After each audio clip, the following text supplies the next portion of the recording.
What if I told you there were only 5 exercises you needed to do for the rest of your life? There's a high chance that if you do these, you'll be looking and feeling a lot younger. First up, we have the plank. If you've never done this exercise before, you're gonna want to start. Planking strengthens your abs, shoulders, back, glutes, and most importantly, your core. It's super simple to do, and I love it because there's a bunch of different variations of it. The ability to stand upright, bend over, and lift safely depends on core strength. If you don't have a stable core, then you can't really do much of anything efficiently. So, how can you perform the plank to strengthen your core? Let me show you. Start by lying on the floor with your face down.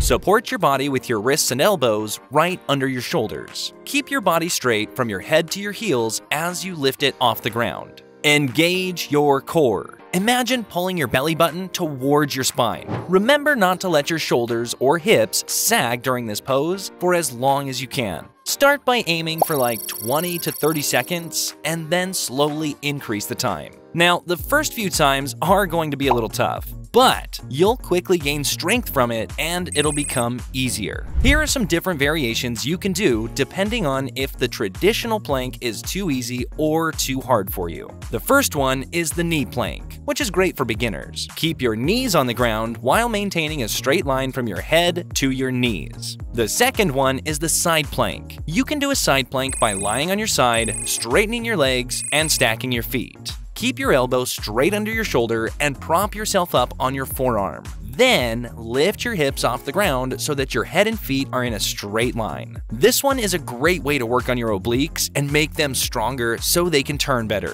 The last exercise we'll be going over is by far the most important and is also the most overlooked. But more on that coming up. Moving on to our number 2, we have the RDL. So, balance is something we lose quickly as we age, but it's also something that's simple to get better at. The single leg RDL works your hamstrings, hips, and lower back while making you stronger, more flexible, and more balanced. It's an all-in-one exercise for your lower body that I feel should be in everyone's workout.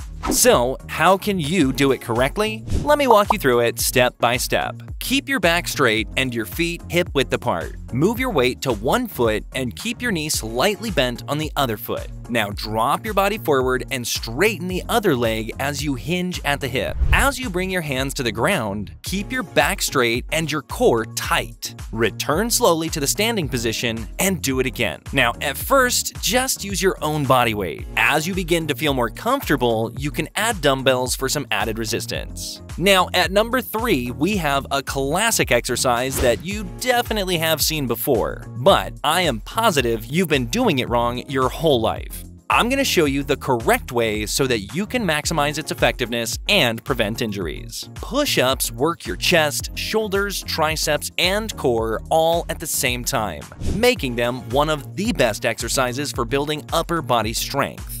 But push-ups aren't just for building muscle. They also help you build the strength needed for everyday tasks and can improve your posture. To make sure you're not one of the many doing push-ups incorrectly, let me show you the proper form. Start off by doing a high plank with your hands a little wider than shoulder width apart. Slowly lower your torso by bending at the elbows, maintaining a 45-degree angle. Make sure you don't let your elbows flare out because it can be terrible for your shoulders and less effective. Stop just before your chest hits the ground and then push yourself back up to where you started. Keep your body straight from your head to your feet during the entire movement.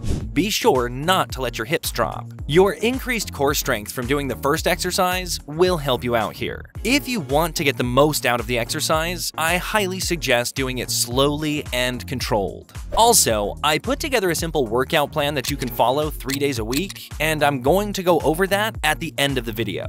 But if you're looking to mix things up, there are several variations of the push-up that you can try. Beginners can easily do incline push-ups. You just put your hands on a raised surface, like a bench or a table, to make the move easier.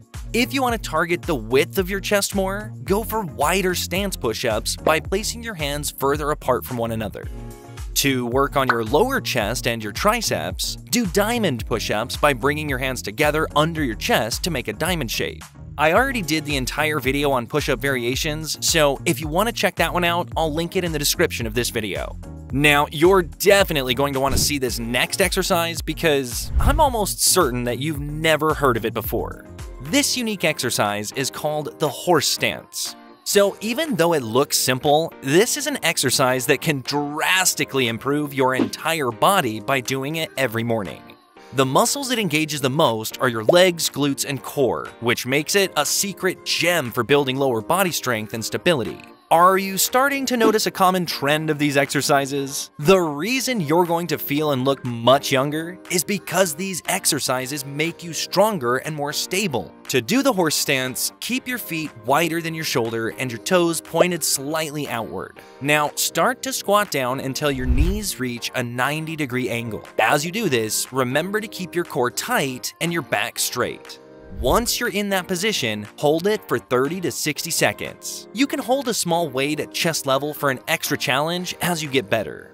It's like I said, it looks easy, but once you start doing it, one of the unique benefits to this exercise is that it helps with concentration and focus. Once you're in this position, you'll quickly start to notice how much concentration it takes. The horse stance also transfers over to a lot of other exercises I do in my workouts. Alright, now let's get into that exercise I mentioned earlier that's going to be one of the most transformative for you. The kettlebell swing is one of the best exercises you can do for strength and cardio all in one. It works your glutes, your hamstrings, core, heck, even your shoulders, while getting your heart rate up fast. So if you want to burn calories in a short amount of time, then this is one of the exercises that you're looking for. The movement is simple, but powerful. It's all about hinging at your hips and using explosive energy to swing the kettlebell. A lot of people do this wrong, so you're going to want to follow closely. Start by placing your feet shoulder width apart and using both hands to hold the kettlebell securely.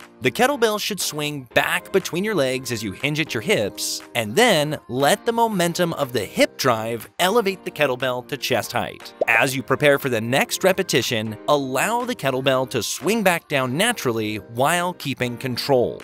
Here, it's important to use your hips rather than your arms as the movement's motor to ensure that the exercise stays safe and efficient. It may feel a little weird at first, but I promise, as you continue to practice the motion, it will become more natural. Kettlebell swings have many advantages outside of the gym. They increase hip strength and mobility, which are necessary for running, jumping, and, well, simply getting out of a chair fast. You will feel stronger, faster, and more capable in all that you do if you start doing these consistently. Alright, now let's get into that workout routine that I hinted at earlier. If you have a clear plan of action, you're more likely to do it and it will feel easier. So, you can do this workout routine 3 days a week.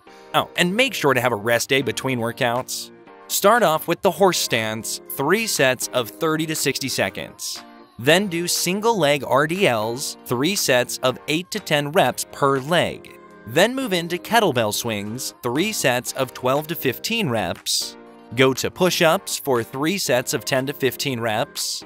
And finish off with plank, 3 sets of 30 to 60 seconds. If you thought that this video was helpful, be sure to share it with someone else you think might like it.